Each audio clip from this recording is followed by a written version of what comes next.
എടാ നിങ്ങളെ രണ്ടുപേരെയും പറ്റി ഞാൻ ചില ന്യൂസൊക്കെ കേട്ടല്ലോ. എന്ത് ന്യൂസ്? നിങ്ങളും ആ അമ്മിണിയമ്മയുടെ മക്കളുമായിട്ട് സ്നേഹമാണെന്നോ പ്രേമമാണെന്നോ ഒക്കെ നേരാണോടാ?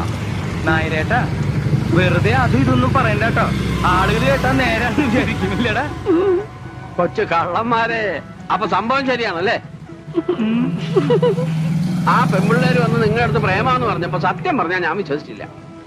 ആര്? ചന്ദ്രികയും കണങ്ങ പ്രേമോ? ആ പിന്നീട് അമ്മിണിയമ്മയല്ലേ എല്ലാം പറഞ്ഞത്. ആ പെൺപിള്ളേര് രണ്ടുപേരെ നിങ്ങളെ കൈ പിടിച്ച് ഏൽപ്പിച്ചിട്ട് വേണം അവർക്ക് കണ്ണടയ്ക്കാൻ. സത്യം പറഞ്ഞ ആരേട്ടാ? അപ്പണിച്ചിട്ട് അങ്ങനെ പറഞ്ഞു? സത്യമായിട്ടും പറഞ്ഞു. ഈ ഗുരുവായൂരപ്പന്റെ മുമ്പിൽ നിന്നല്ലേ പറഞ്ഞു. ഇപ്പോഴാ വെച്ചാ പറഞ്ഞത്. എങ്കിൽ പുട്ടുപാത്രം പോരാ, 2 പഴവും കുടിക്ക് പോരട്ടെ. എന്നാ നേന്ത്രപ്പഴം തന്നെ ആയിക്കോട്ടെ. എന്താന്നറിയില്ല, ഈ ഇടയായിട്ട് എന്റെ മുഖത്ത് ഭയങ്കര ക്ഷീണം. നീ ശ്രദ്ധിച്ചിട്ടുണ്ട? നീ ശ്രദ്ധിച്ചിട്ടില്ല?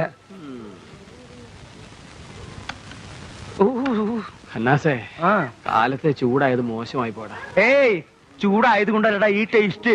പുട്ട് തണുത്ത